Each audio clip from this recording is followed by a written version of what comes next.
In this video, you'll be watching this and that, and this is the result. Hello, it's Latte! It is not my first video on YouTube, but it's my first video in English voiceover, and I hope that you like it. Now that we're done with the intro, I want to move on with the sketching session. My intention to film this video was to draw a panel from the thumbnail to the full composition of illustration. It's almost complete, and zoom in and get rid of that sketchy look, and we are ready to sketch the thumbnail. Okay, so let's get serious a little.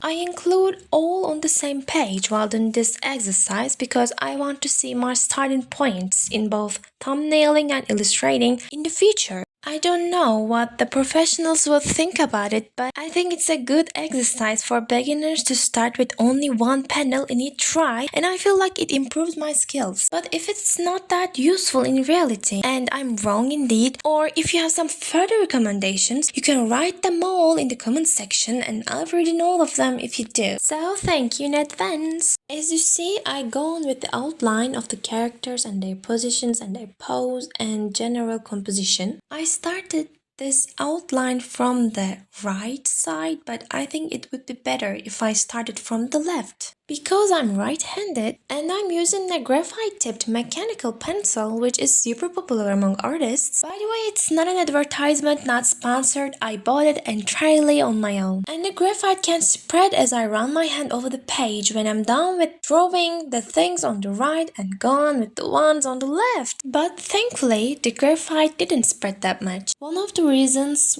why graphite didn't spread was my hand was not pressed on the paper with a high pressure indeed. By the way, the last sentence was really difficult to record and it took a lot of takes and I don't know why. Well, don't get me wrong, I'm not angry. I was just shocked like how I couldn't do that, something like this. I know it's natural, it can happen to anyone doing voiceovers. So let's not get out of our topic.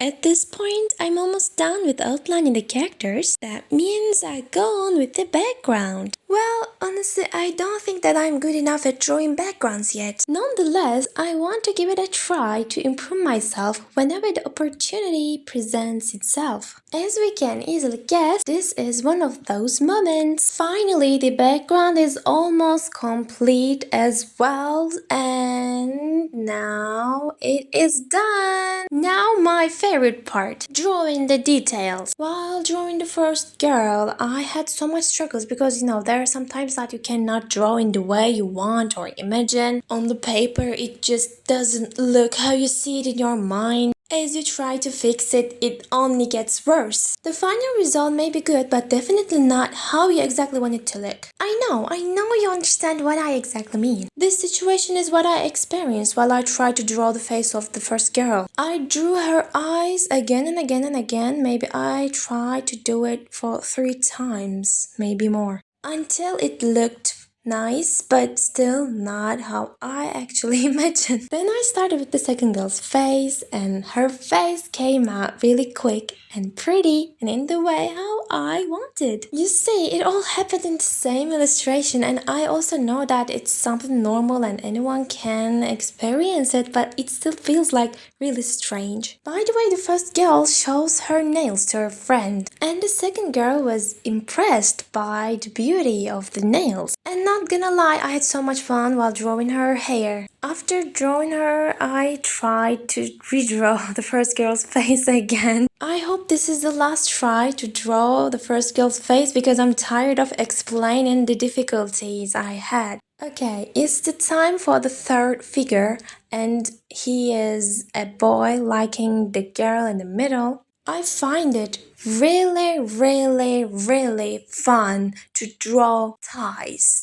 I really like it. What I struggled doing this third figure was the placement of the hand and the position of the arm. Fortunately, it came out really fast and clean and I like it. Here I realized that I forgot to add some details to the outfits of the girls. After adding those forgotten details, the next duty was to draw his face and hair. I tried to draw his hair for a few times, but it came out quick and clean. I tried my best not to make him look like a creep because he's in love with the girl in the middle. That's why I tried to draw an innocent in love face. I hope I could manage to do it. And finally, it is complete! Yay! I feel genuinely so exhausted because of this voiceover, but I'm really so satisfied with it. By the way, it's not a must, but if you watch the video until here, you can leave a flower emoji so that I can know who you are.